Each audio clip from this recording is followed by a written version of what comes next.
కొందరు అడుగుతున్నారు చంద్రబాబు నాయుడు గారిని ఎందుకు ప్రశంసిస్తున్నారు. చంద్రబాబు మంచి చేసిన వాడిని ప్రశంసించడం సంస్కారం, అది భారతీయ సంస్కారం. మంచి చేసిన వాడిని, మంచి పనులు చేసేవాడు, మంచి మార్గంలో పోయినవాడిని అభినందిస్తే ఇంకా మంచి చేస్తాడు, మిగతా వాళ్ళకు కూడా ఆదర్శప్రాయంగా ఉంటాడు. అందుకే చంద్రబాబు నాయుడు నేను అభినందిస్తున్నాను. అంతేగాని చంద్రబాబు నాయుడు గారు పేరు చూసి కాదు, ఊరు చూసి కాదు, చంద్రబాబు నాయుడు యొక్క పని చూసి. నేను ఇంతకుముందు చెప్పాను, చంద్రబాబు నాయుడికి పనే ఆయన పని, పని ఆయన పని. అందుకే నా పని చేస్తున్నాడు కాబట్టి, చక్కని రూపకల్పన చేశాడు కాబట్టి ఈ రాజధానిని కూడా రూపకల్పన అనుగుణంగా తయారు చేయాలని నేను కోరుతూ ఉన్నా. రాజధాని రాత్రికి రాత్రి ఏర్పడదు. ఇదేమి అల్లావుద్దీన్ అద్భుత దీపం కాదు. స్మార్ట్ సిటీ అంటే ఢిల్లీలో మోడీ గారు కూర్చొని మంత్రం వేసి అంటే జయ పాతాళ భైరవ అంటే నరుడా నీ కోరిక ఉంటే అమ్మ అమరావతిని అంత అద్భుతమైన నగరంగా తయారు చేసేమంటే రాదు. దీనికి కొంత ఇబ్బందులు ఉన్నాయి, కష్టాలు ఉన్నాయి. కానీ ఆ కష్టాలు పడే శక్తి అందరికి కూడా ఉంది.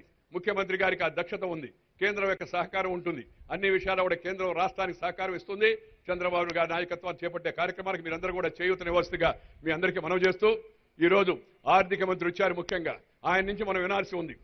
ఆయన వల్లనే ఒక రకంగా చెప్పాలంటే ఇందాక చెప్పిన ప్రాజెక్టులు కానీ, ప్రత్యేక ప్యాకేజీ కానీ, ఇదంతా కూడా మనకి ప్రత్యేక హోదా కన్నా మించిన ఆదా కానీ ఇవన్నీ వచ్చేదానికి ప్రధాన కారణం ఒకవైపు ప్రధానమంత్రి అయితే, రెండవ ప్రధాన కారణభూతుడు శ్రీ అరుణ్ జైట్లీ ఆర్థిక మంత్రి అని చెప్పిన సందర్భంగా మీ అందరికీ మనవి చేస్తా ఉన్నాను. అందుకని వారు నాకు అందించిన సహకారానికి, రాష్ట్ర ప్రభుత్వానికి అందిస్తున్న సహకారానికి, భారత ఆర్థిక వ్యవస్థను నడిపిస్తున్న తీరును నేను హృదయపూర్వకంగా అభినందిస్తూ ఉన్నా.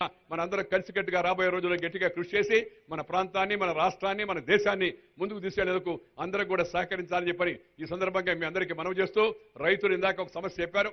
మన యొక్క ఎవరైతే రైతులు మరి ల్యాండ్ పూలింగ్ లో ఇచ్చారో వాళ్ళ క్యాపిటల్ గెయిన్స్ విషయం ఆర్థిక మంత్రితో ఇప్పటికే చర్చించడం జరిగింది. ముఖ్యమంత్రి గారు నేను దాని ఢిల్లీ లెవెల్లో దాని పరిష్కారం కనుక్కునే దానికోసం సానుకూలంగా ప్రయత్నం చేస్తామని కూడా ఈ సందర్భంగా మీ అందరికీ మనవి చేస్తూ, మంచి భవిష్యత్తు ఉంది మన బిడ్డలకు.